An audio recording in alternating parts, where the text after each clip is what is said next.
Hello, everyone, and welcome to this episode of Ignition Time. The United States Senate has blocked the January 6th commission despite a majority of senators voting for this commission.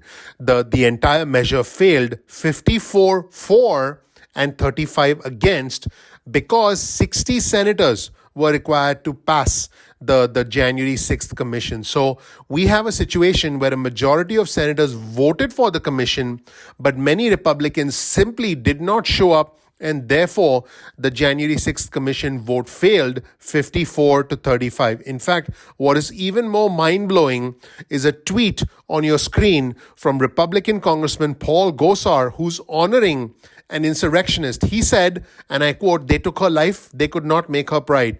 Unbelievable. This is on your screen, a tweet from Republican Congressman Paul Gosar honoring Ashley Babbitt, who was an insurrectionist. Pretty incredible what's going on right now. In fact, let's take a closer look at this situation. Ahead of the vote on the January 6th commission, the Senate Majority Leader Chuck Schumer turned to the Republicans and asked this question: "What are you afraid of? The truth?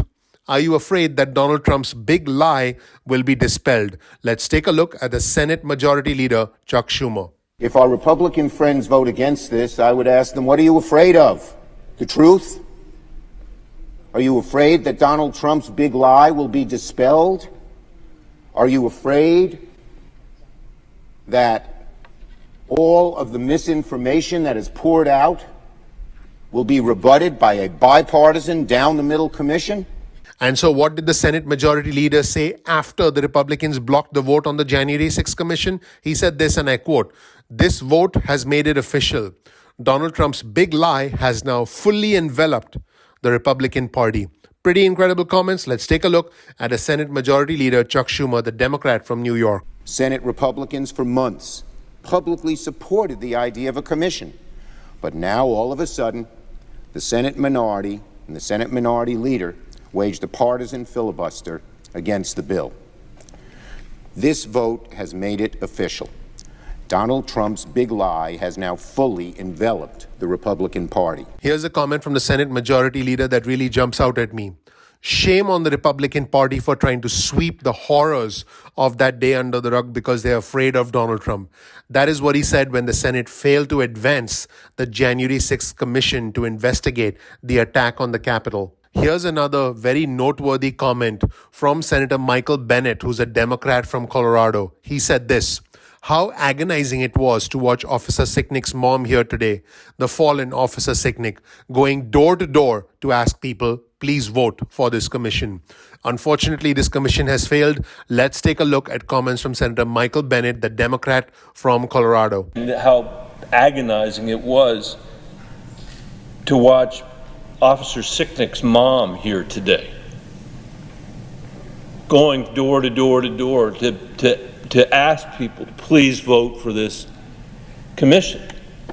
And I hope that people will reconsider. I hope they'll search their conscience. So what's interesting is even though many Republicans voted against the commission and many Republicans didn't even show up for the vote, there are 6 Republican senators who voted for the January 6th commission. These senators are Senator Bill Cassidy of Louisiana, Senator Susan Collins of Maine, Senator Lisa Murkowski from Alaska, Senator Rob Portman from Ohio, Senator Mitt Romney from Utah, and Senator Ben Sasse from Nebraska. And folks, it is only in America can a minority of senators derail a vote for a bipartisan investigation of a violent insurrection. 60 votes were needed to proceed, and 54 voted for, 35 voted against. Let's take a look at this summary of what happened today to derail the vote for a bipartisan investigation of a violent insurrection. Republicans have successfully blocked a bipartisan bill to create a commission to investigate the January 6th insurrection. This vote has made it official.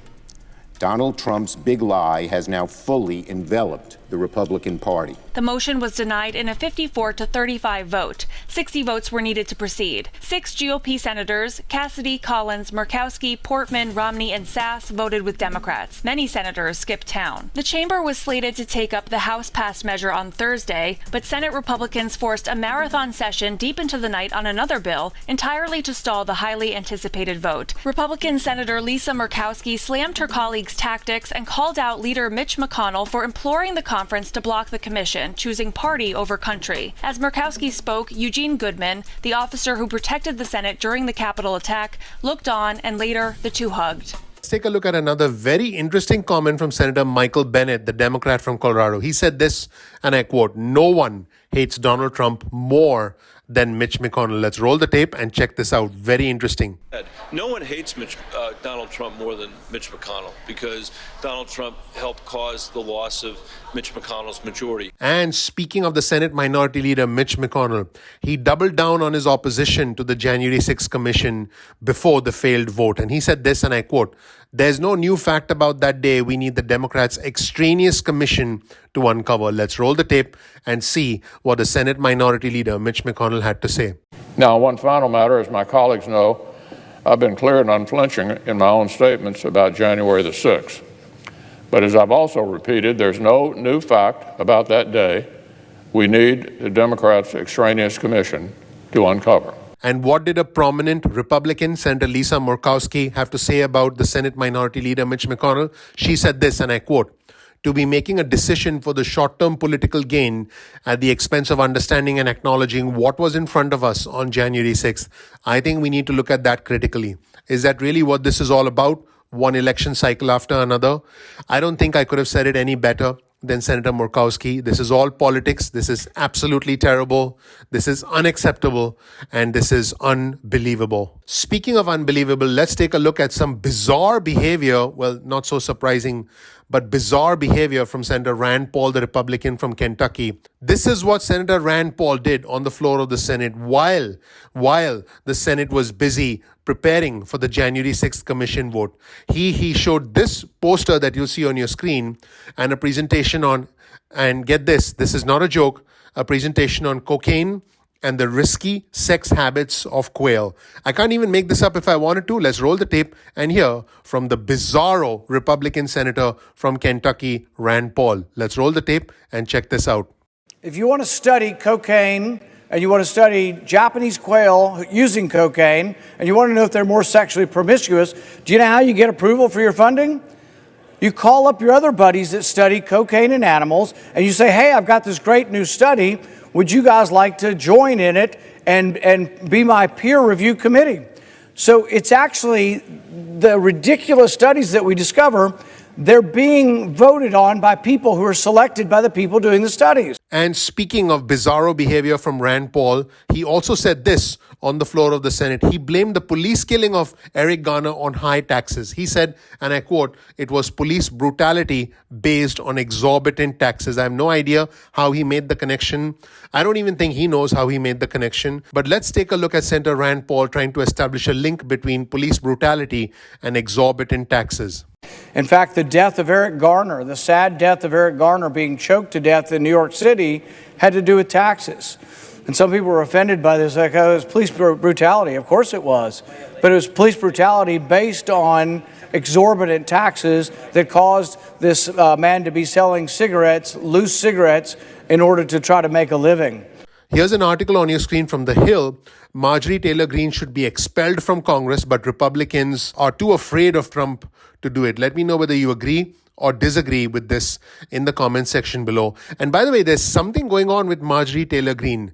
I'm not sure if she's naive, if she's stupid, if she's insane, or if she just has no empathy for human beings. It's probably a combination of all of the above. But here's Marjorie Taylor Greene in a clip talking about Nazis yet again. I don't know what is it with her and Nazis. She says, and I quote, "You know, Nazis were the National Socialist Party, just like the Democrats are now a National Socialist Party." Let's roll the tape and hear from the cuckoo person, Marjorie Taylor Greene. Let's watch. You know, Nazis were the National Socialist Party, just like the Democrats are now a National Socialist Party. They have a little group in the Democrat party that I work with in Congress. Some lovely ladies. I call them the Jihad Squad. Let me know what you think in the comment section below. Please click the like button. Please subscribe. Please enable notifications. I want you to know we work very hard on this channel. And the way you can support our efforts is by clicking the like button, by clicking subscribe, and by enabling notifications. Thank you so much for watching, everyone. My name is Dr. Nitin Chhoda with Ignition Time. This right here is a little bit of information about me. You'll learn more about who I am, what my journey has been like, and why you should listen to me. This channel, the Ignition Time channel, is about the country, the economy, as well as our money. I want you to know that I was able to escape the cycle of poverty, and my goal with the Ignition Time channel is to help our viewers and subscribers escape the cycle of poverty. Thank you so much for watching, everyone. I look forward to seeing you in the next episode of Ignition Time. Take care. Bye.